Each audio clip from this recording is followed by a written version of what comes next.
Hello everyone, welcome back to our YouTube platform Current Affairs Adda Daily Current Affairs Session video number 106. So మీలో ఎవరైనా ఇదే మొదటిసారిగా నా classes చూసినట్లయితే subscribe చేసుకోండి అండ్ కంటెంట్ నచ్చితే మాత్రం ఖచ్చితంగా లైక్ చేయండి.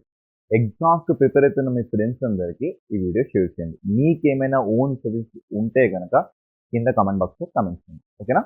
Yes, looking to our first topic, సల్మాన్ ఆప్రికాట్. ఆప్రికాట్ అంటే మీ అందరికీ తెలుస్తుంది కదా, it's kind of fruit. So ఇప్పుడు ఈ Halman apricot this is belonging to Ladakh range. అర్థమవుతుందా? ఇది మనకి లదాఖ్ రేంజ్కి సంబంధించింది. సో లదాఖ్ రేంజ్ ఈ పదం వినంగానే మీ అందరికీ గుర్తురావాల్సిన ఒక ఫ్రూట్ అండి. సో మొన్నటిదాకా మనం మాట్లాడుకున్నాం సి బక్సాన్. ఓకేనా? సి బక్సాన్.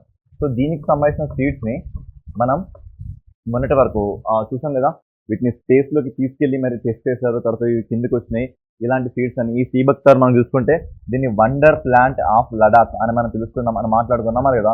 వండర్ ప్లాంట్ కానీ or gem of the Ladakh కానీ.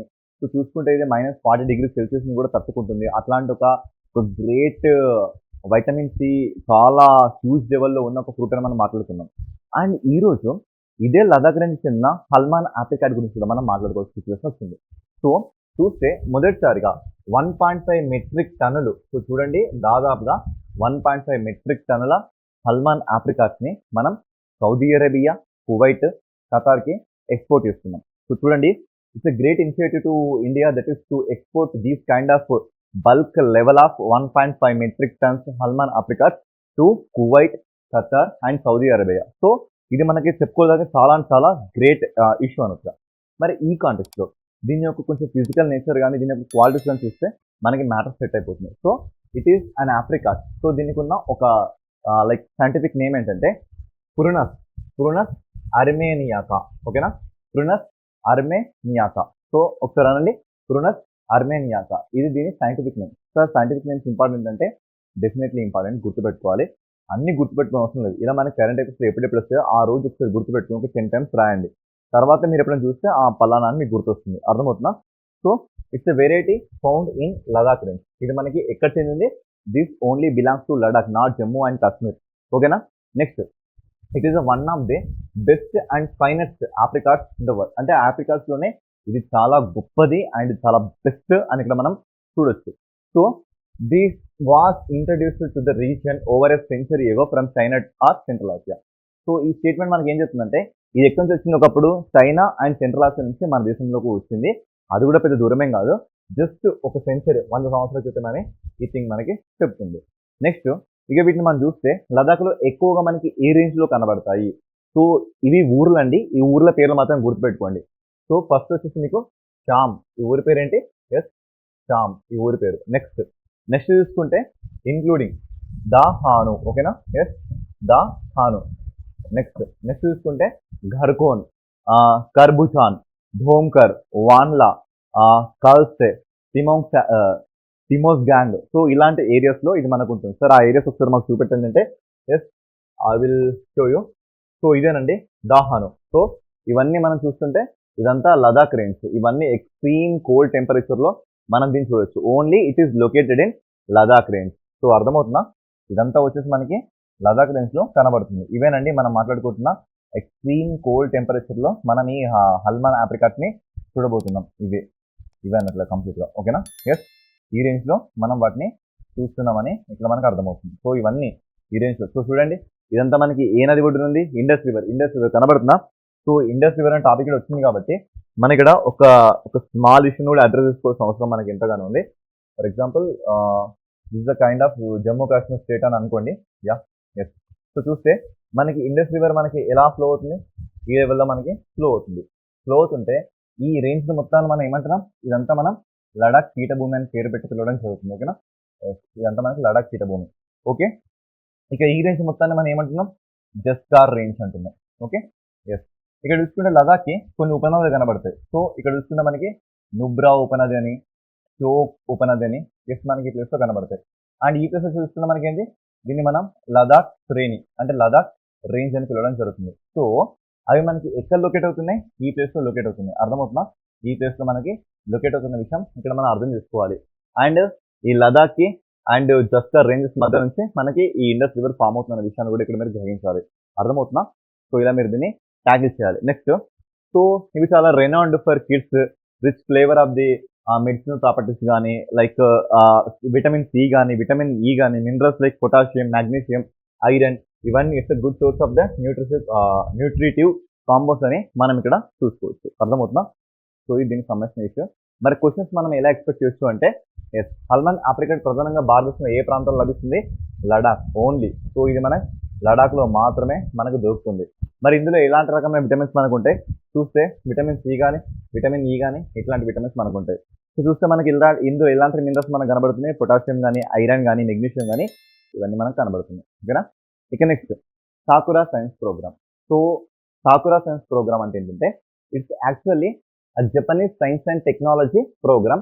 It was launched in 2014, but India joined in 2016. Sir ఏం చెప్తుంది సార్ ఇదంటే, జపాన్కి సంబంధించిన సైన్స్ అండ్ టెక్నాలజీకి సంబంధించిన ఒక థీమ్ అన్నట్లుగా ప్రపంచంలో కొన్ని దేశాల నుంచి కొన్ని రకాలైన విద్యార్థులను సెలెక్ట్ చేసుకుని వాళ్ళ దేశానికి తీసుకెళ్ళి వాళ్ళకి కంప్లీట్ గైడెన్స్ కానీ, సైన్స్ అండ్ టెక్నాలజీ రియాలిటీని కానీ వీటన్నిటిని పరిచయం చేసి ఇచ్చే ఒక ప్రోగ్రామ్ లాంటిదే ఈ సాకురా సైన్స్. మరి ఎందుకు వచ్చింది ఇప్పుడు అంటే, భారత్లో కొన్ని గవర్నమెంట్ స్కూల్స్ నుంచి దాదాపుగా ఎంతమంది 34 మెంబర్స్ 34 మందిని ఈ ప్రోగ్రామ్కి 2025కి జపాన్ అనేది సెలెక్ట్ చేయడం జరిగింది. సరే, మరి ప్రోగ్రామ్ మనకి ఎలా కనబడుతుంది? సో చూసుకుంటే, it is the prestigious Japan Asia youth exchange. So పేరు చూడండి, Japan Asia youth exchange program. ఓకేనా? యూత్ ఎక్స్చేంజ్ ప్రోగ్రామ్ అంటే మన దగ్గర ఉన్న యూత్ని అక్కడికి తీసుకెళ్ళి వాళ్ళ kind of science and technology మనకి పరిచయం చేస్తారు అన్నట్లుగా. So it's better known as the Sakura science program. ఓకేనా? Yes, it was actually launched globally in 2014. ఇది మనకి 2014లోనే వచ్చింది. బట్ అప్పుడు 2014 ఇండియా జాయిన్ అయిందా? సో ఇండియా జాయిన్ కాలేదు. సో ఇండియా మనకి ఎప్పుడు జాయిన్ అయింది? 2016లో జాయిన్ అయింది. It is completely inaugurated and working under Japan science and technology agency. మనం సింపుల్గా JSC, so Japan science and technology agency అనే పేరుతో మనం దీన్ని పిలవడం జరుగుతుంది.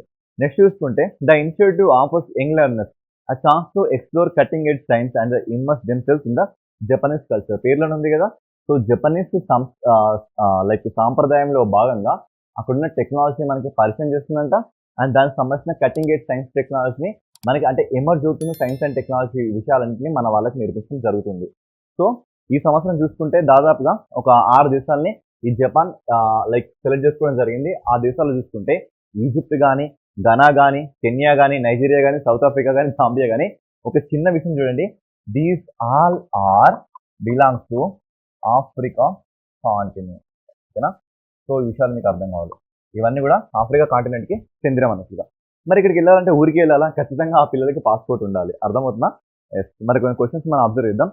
సాకురా ఎక్స్చేంజ్ అంటే ఏంటి? So under this framework of the Sakura science and plan, Japan science and technology agency declared we invite young researchers and graduates to the Asian reason. అంటే Asian reasons నుంచి లైక్ వీళ్ళందరినీ ఎవరైతే graduates ఉన్నారో వాళ్ళందరూ జపాన్కి తీసుకెళ్ళి వాళ్ళ సంప్రదాయాన్ని పరిచయం చేస్తుంది ఇది Sakura science program. Who is eligible for Sakura science programs? ఎవరు మరి దీనికి ఎలిజిబుల్? ఎవరు పడితే వాళ్ళు ఎలిజిబుల్ ఉంటారా? మినిమం దీనికి 18 years నిండి ఉండాలి. 18 years నిండి ఉండాలి, ప్లస్ పాస్పోర్ట్ కలిగి ఉండాలి. సరే, ఇవన్నీ మాతో కాని పనులు అంటారా? ఎందుకు కావు? సో మనం అనుకుంటే అయితే కొంచెం లక్ కూడా మనకు ఉండాలి. అర్థమవుతుందా? అలా. సో పాస్పోర్ట్ ఉండాలి, 18 years నిండి ఉండాలి, possess exceptional abilities in science and technology. మామూలుగా కాదు, ఎక్స్ట్రాడినరీగా మనకి ఎబిలిటీ సైన్స్ అండ్ టెక్నాలజీలో ఉంటేనే అప్పుడు మనకి సాకురా సైన్స్ ప్రోగ్రామ్కి వెళ్ళడం జరుగుతుంది. సో వీళ్ళే ఆ యూత్ అంతా. అర్థమవుతుందా? మరి వాళ్ళందరికీ 18 years నిండినా నిండవా మీకే తెలియదు. ఓకేనా? So next, Navya program. యాక్చువల్గా నవ్య ప్రోగ్రామ్ మనం ఎప్పుడు మాట్లాడుకున్నాం? I think I was told about it in June month. So Navya అంటే లైక్ నర్చరింగ్ అస్పిరేషన్స్. సో ఆ పేరులోనే ఉంది nurturing aspirations through vocational training to adolescent girls child. ఓకేనా? Vocational training youth adolescent girls. ఓకేనా? అడాలసెంట్ గర్ల్స్ ఆ age చూసుకుంటే 16 to 18 years అమ్మాయిలు అయి ఉండాలి. ఓకేనా? సో ఇది థీమ్ అన్నట్లుగా పేరులోనే ఉంది. నర్చరింగ్ అస్పిరేషన్స్. అస్పిరేషన్ ఏంటంటే నేర్చుకోవాలనే ఉద్దేశం. నర్చరింగ్ అంటే నేర్పించాలి. Vocational training to young adolescent girls అంటే ఎదుగుతున్న కౌమార దశలో ఉన్న ఆడపిల్లలకి నేర్పించాలి. మరి ఏం నేర్పించాలి? Vocational trainings. ఒకేషనల్ ట్రైనింగ్స్‌లో మనకు వచ్చే లాభం ఏంటి? ఒకేషనల్ ట్రైనింగ్స్ అంటే లైక్ వృత్తి విద్యా కోర్సెస్ అనమాట. వృత్తి విద్యా కోర్స్ అంటే ఏంటి? అది బ్రతకడానికి యూజ్ అయ్యే కోర్సెస్. సో చాలా మందికి ఇలా బ్రతకడానికి ఏ కోర్సునో తెలియక కూడా సతమవుతున్న వాళ్ళు చాలా మంది ఉన్నారు. యాక్చువల్‌గా ఇది జూన్‌లో వచ్చింది కదా సార్, మళ్ళీ ఇప్పుడు ఎందుకు టాపిక్ వచ్చిందంటే ఒకటి గుర్తుపెట్టుకోండి. నేను చెప్తుంది ఏంటంటే ఎవరైనా ఒక మంత్రి గాని, లేదా లోక్‌సభలో గాని, రాజ్యసభలో గాని ఎక్కడైనా ఇలాంటి విషయాలు బయటకు వచ్చినాయంటే ఖచ్చితంగా మనం గుర్తుపెట్టుకోవాల్సిందే. ఓకేనా? సో ఇప్పుడు ఇక్కడ ఆస్పిరేషనల్ ఒకేషనల్ ట్రైనింగ్ ఉంది. ఇక్కడ చూస్తే గర్ల్స్ చైల్డ్ ఉంది. ఇప్పుడు మీకు అర్థం కావాల్సిన విషయం ఏంటంటే this is done by which ministry? So ఆడపిల్లలు ఉంది కాబట్టి ministry of women and children development ఇది ఒక మినిస్ట్రీ కనబడుతుంది. Next ministry of skill development. అర్థమవుతుందా? ఒకటి స్కిల్ డెవలప్మెంట్ కింద చూసుకుంటుంది, ఇంకోటి విమెన్ అండ్ చిల్డ్రన్ డెవలప్మెంట్ కింద. సో మళ్ళీ మనం అక్కడికి వచ్చాం. మినిస్ట్రీస్ గుర్తున్నాయా మిమ్మల్ని? నిన్నే అడుగుతున్నా, మినిస్ట్రీస్ గుర్తున్నాయా? సో మినిస్ట్రీస్ గుర్తు లేకపోతే గుర్తు చేసుకోండి, నోట్ చేసుకోండి, కమెంట్ మాత్రం ఖచ్చితంగా చేయండి. ఏమని? Who is our women and children ministry and skill development ministry? తెలిస్తే ఖచ్చితంగా కమెంట్ చేయి, తెలియకపోతే తెలుసుకోండి కమెంట్ చేయి. కమెంట్ చేసే ఇంట్రెస్ట్ లేకపోతే నీ బుక్లో అన్న వాళ్ళు ఎవరో తెలుసుకొని నోట్ చేసుకోండి. ఓకేనా? సో యాక్చువల్గా ఇక్కడ చూడండి, skill and development ministry and like వీళ్ళందరూ లోక్సభకి ఈ నవ్య ఇనిషియేటివ్ గురించి మాట్లాడడం జరిగింది. అంటే ఇలా నవ్య ఇనిషియేటివ్ మా దేశంలో ఉన్న లోక్సభకి చెప్పడం జరిగింది. ఆ కాంటెక్స్లో ఇది మళ్ళీ బయటకు వచ్చింది. ఓకేనా? సో ఇది చూస్తున్న మనకి 16 to 18 ఇయర్స్ వరకు పిల్లల్ని అస్పిరేషనల్ డిస్ట్రిక్ట్స్ అంటే ఏవైతే మనకి ఎమర్జ్ అవుతున్న డిస్ట్రిక్ట్స్ ఉంటాయి కదా, ఈ అస్పిరేషనల్ డిస్ట్రిక్ట్ ప్రోగ్రామ్ మనకి ఎప్పుడు వచ్చింది? 2018లో. అంటే ప్రతి డిస్ట్రిక్ట్ని మనం చాలా ఉన్నతంగా తీర్చిదిద్దాలి, సస్టైనబుల్ డెవలప్మెంట్ గోల్స్ని అందేలా మనం ఆ డిస్ట్రిక్ట్ని తీర్చిదిద్దాలని ఈ అస్పిరేషనల్ డిస్ట్రిక్ట్ ప్రోగ్రామ్ మనకు చెప్తుంది. This is done by ministry of skill and development, entrepreneurship and ministry of women and children development. వీటి కింద మనకు రన్ అవుతుంది. మరి ఆబ్జెక్ట్స్ ఏముంటాయంటే ఇక్కడ చూసుకుంటే మనకి ట్రెడిషనల్గా, సాంప్రదాయంగా అండ్ నాన్ ట్రెడిషనల్గా వచ్చిన వొకేషనల్ కోర్సెస్ని ఇందులో నేర్పించడం జరుగుతుంది. సో ఇందులో మనం చూసుకుంటే ఆడపిల్లలకి హెల్త్ కానీ, న్యూట్రిషన్ కానీ, హైజీన్ కానీ, ఫినాన్షియల్ లిటరసీ కానీ, స్కిల్స్ కానీ, లీగల్ అవేర్నెస్ కానీ ఇవన్నీ కూడా చెప్పడం జరుగుతుంది. అండ్ వీటితో పాటు promote employability, self employment, forward linkages, internships, apprenticeships ఇవన్నిటి గురించి ఇక్కడ చెప్పడం జరుగుతుంది. సో అన్నీ మనకు తెలిసినాయి. ఇక్కడ వీళ్ళు ఎంతమంది వరకు ఆడపిల్లల్ని వీళ్ళు రిక్రూట్ చేసుకుంటారంటే 3850 మంది వరకు వీళ్ళందరినీ ప్రధానమంత్రి కౌశల్ యోజన 4.0 కింద వీళ్ళందరూ తీసుకొని వీళ్ళకి జాబ్ రోల్స్ని కల్పించే విధంగా ఈ థీమ్ని డిజైన్ చేయడం జరిగింది. మరి కొన్ని క్వశ్చన్స్ని ఎక్స్పెక్ట్ చేస్తే మనకు సరిపోతుంది. First, what is the meaning of vocational training? Vocational training అంటే ఏంటండి? వొకేషనల్ కోర్స్, వృత్తి విద్యా కోర్సు అంటాం కదా, వాటికి సంబంధించి. నెక్స్ట్ మరి what is the means by an aspirational program? మరి అస్పిరేషనల్ డిస్ట్రిక్ట్ ప్రోగ్రామ్ అంటే ఏంటి? ఇది మనకి 2018లో వచ్చింది. జాగ్రత్తగా గుర్తుపెట్టుకోండి. ఈ ఇయర్ మాత్రం very very very very very very very important. 2018లో వచ్చింది. సో చూసుకుంటే it's basic of composite index comparing హెల్త్లో కానీ, న్యూట్రిషన్లో కానీ, ఎడ్యుకేషన్లో కానీ, బేసిక్ ఇన్ఫ్రాస్ట్రక్చర్లో కానీ, పావర్టీలో కానీ వాటన్నిటిలో ఒక డిస్ట్రిక్ట్ని సెట్ చేయడాన్నే అస్పిరేషనల్ పేరులో ఉంది. అస్పిరేషనల్. ఇప్పుడు మీరు అందరూ ఎగ్జామ్స్కి ప్రిపేర్ అవుతారు. మిమ్మల్ని ఏమంటారు? Aspirant for SI aspirant, PC aspirant, group 1 aspirant, group 2 aspirant అంటున్నామా లేదా? అదేవిధంగా అస్పిరేషనల్ డిస్ట్రిక్ట్స్ అంటే ఏంటి అంటే హెల్త్ సెక్టార్లో కానీ, న్యూట్రిషన్లో కానీ, విద్యలో కానీ, బేసిక్ ఇన్ఫ్రాస్ట్రక్చర్లో కానీ, పావర్టీలో కానీ వీళ్ళన్నిటిలో ముందున్న డిస్ట్రిక్ట్ని మనం ఏమంటున్నాం? అస్పిరేషనల్ డిస్ట్రిక్ట్స్ అంటున్నాం. వాట్ ఈస్ ద ప్రధానమంత్రి కౌశల్ వికాస్ యోజన 2015? మన ప్రధానమంత్రి కౌశల్ వికాస్ యోజన మనకి ఎప్పుడు వచ్చింది? 2015లో వచ్చింది. సో ఇందులో మనకి రాసింది కౌశల్ వికాస్ యోజన అంటే స్కిల్ డెవలప్మెంట్కి సంబంధించింది అన్నట్లుగా. సో ఇందులో రావాల్సిన స్కిల్స్ని నేర్పించి వాళ్ళని మళ్ళీ ఎంప్లాయ్మెంట్ పైకి తీసుకెళ్ళడానికి తోడ్పడే ఒక స్కీమ్ అన్నట్లుగా. ఆ ఇయర్స్ మాత్రం చాలా ఇంపార్టెంట్ అండి. నెక్స్ట్, స్నో లిపర్డ్ వార్తల్లోకి వచ్చింది. అసలు స్నో లిపర్డ్ ఎందుకు వార్తల్లోకి వచ్చిందంటే దాదాపుగా ఆ 3 ఇయర్ కెమెరా ట్రాపింగ్ అంటే 3 సంవత్సరాల కెమెరా ట్రాపింగ్ని మనం అబ్జర్వ్ చేస్తానంట. ఇప్పుడు చూడండి, presence and breeding activity of the snow leopards in Jammu Kashmir, especially significance of the Kishtwar Himalayas. So చూస్తే మనకి కిష్తావర్ హిమాలయస్ ఎక్కడ? మనకి Kishtwar national park, Dachigam national park, Hemis national park మనం చదువుకుంటాం కదా. ఇందులో Kishtwar national park it is located in Jammu and Kashmir. ఈ ప్లేస్లో అంటే స్నో లిపర్డ్స్ సంఖ్య పెరిగింది. మంచు చిరుతపుళ్ళు. అర్థమైందా? సో ఒకసారి మీకు చూపెడతాను. చూస్తే మీకు కొంచెం క్లారిటీ వస్తుంది. ఇది వచ్చేసి కిష్తావర్ జిల్లా. ఈ డిస్ట్రిక్ట్ పేరు కిష్తావర్ జిల్లా. ఒకసారి చూడండి ఈ జిల్లా ఎలా ఉంది. ఇప్పుడు మీ దిమ్మ తిరుగుది. చూడండి అసలు ఈ జిల్లా ఎలా ఉంది ఒకసారి చూడండి. చుట్టుపక్కల మొత్తం మనకి కిష్తావర్ కొండలు, వీటి మధ్య ఒక వ్యాలీ, ఒక చిన్న వ్యాలీ, మనకి బైసరన్ వ్యాలీ గుర్తుందా? సో ఈ కిష్తావర్ కూడా ఒక కొండ మీద లొకేట్ అయింది. చూడండి ఇదంతా ఒక కొండ. ఈ కొండ మీద ఇది లొకేట్ అయింది. అంటే మన తిరుపతి, తిరుమల అని మాట్లాడుకుంటాం కదా, అలానే ఇక్కడ కిష్టావర్ కూడా ఒక కొండ మీద లొకేట్ అయింది. సో చూడండి, ఆ లోపలికి వెళ్తే మనకి ఆ కిష్టావర్ కనబడుతుంది. అర్థమవుతుందా? ఈ కిష్టావర్ బై ద వే ఏ నది ఒడ్డున ఉంది మనకి కిష్టావర్? చీనాబ్ నది ఒడ్డున ఈ కిష్టావర్ కనబడుతుంది. చూడండి, కిష్టావర్ కంప్లీట్ గా ఒక కొండ మీదే మనకి లొకేట్ అయింది కిష్టావర్ జిల్లా. సో ఇది వచ్చేసి మనకి చీనాబ్ నది ఒడ్డున మనకి కిష్టావర్ కనబడుతుంది. సో ఈ కిష్టావర్ రేంజెస్ లో మనకి హిమాలయస్ కనబడుతున్నాయా లేదా? ఇక్కడ చూడండి, ఇవన్నీ హిమాలయసే కాదా? సో ఈ హిమాలయస్ లో మనకి మంచు చిరుతలు అనేవి చాలా అధిక మొత్తంలో మనకు కనబడతాయి. ఇవన్నీ హిమాలయస్ మనకి, ఓకేనా? సో అధిక మొత్తంలో మనకి కనబడతాయి. ఈ అధిక మొత్తంలో కనబడుతున్న ఈ మంచు చిరుతలు చాలా వరకు పెరిగాయని ఈ డేటా చెప్తుంది. So it is a medium size big cat. ఇది చూసుకుంటే మరీ పెద్ద సైజ్ కాదు, మరీ చిన్న సైజ్ కాదు, మధ్యం సైజ్ లో ఉంటుంది. And rugged terrains Central and South Asia. So చూడండి, ఆ టెరెన్స్ ఎంత దారుణంగా ఉన్నాయి. ఒకసారి మీరు చూడండి, మీరు బ్రతుకుతారా ఇలాంటి టెరెన్స్ లో? మీరు బ్రతకడానికి సాహసం చేస్తారా? చూడండి, ఎంత ఎంత లైక్ చాలా దారుణంగా ఈ టెర్రస్ మనకు కనబడుతున్నాయి. ఇట్లాంటి దాన్ని మనం బ్రతకడం చాలా కష్టం అండి. చూడండి, అన్ని కొండలు చుట్టుపక్కల ఇలాంటి రగ్గిడ్ టెర్రస్ లో ఈ జంతువు బతుకుతుందని చెప్తుంది. అండ్ దీన్ని మనం ఏమంటున్నామంటే గోస్ట్ ఆఫ్ మౌంటైన్స్, అంటే పర్వతాల దయ్యం అని దీన్ని పిలుస్తున్నాం. ఎందుకంటే ఒకసారి దాన్ని కంటపడ్డం అనుకో, కథం బంబం బోలేనాథ్. అర్థమైందా? ఎస్. సో ఇది ఎలాంటి కైండ్ ఆఫ్ మౌంటైన్స్ అంటే, ఇలా మనకు కనబడితే ఇవి ఒక కైండ్ ఆఫ్ మౌంటైన్స్. ఇప్పుడు మనకు కనబడింది ఇదే కదా వ్యాలీ, ఇలా చుట్టూ కొండలు, వీటి మధ్య మనం చూసుకుంటే కిష్టావర్ జిల్లా కనబడింది. సో హార్న్ అంటే ఒక కొండ మనకి ఇలా కనబడుతుంది, హార్న్ అంటాం. సో రావెన్ అంటే ఒకటి సక్రమంగా ఉంటుంది, ఒకటి చాలా అధ్వానంగా ఇలా మనకు కనబడుతుంది.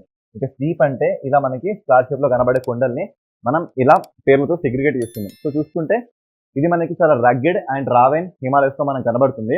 ఇక చూసుకుంటే ఇది మనకి మన దేశంతో పాటు 12 కంట్రీస్ లో మనకు ఉంటుంది, ఇంక్లూడింగ్ చైనా కానీ, భూటాన్ కానీ, నేపాల్ కానీ, ఇండియా కానీ, పాకిస్తాన్ కానీ, రష్యా కానీ, మంగోలియా కానీ, ఇవన్నీ ఏరియాస్ లో మనకి ఇది కనబడుతుంది.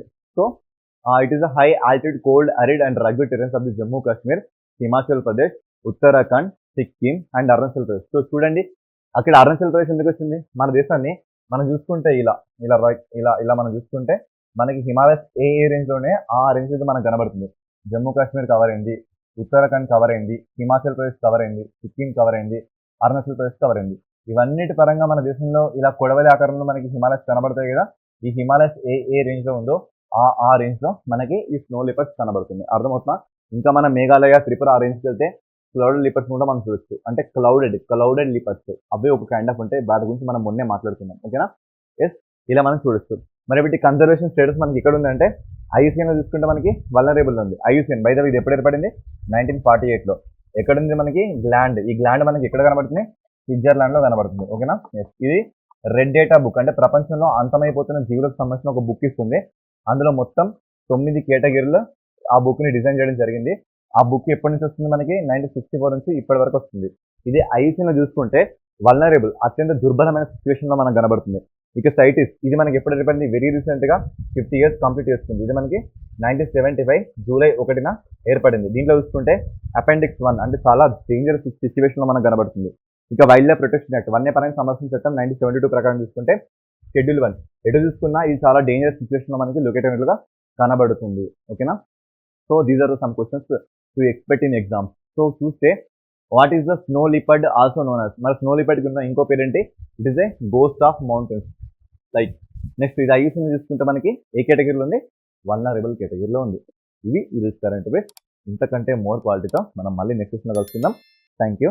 Until then signing off, it's your Shravan sir.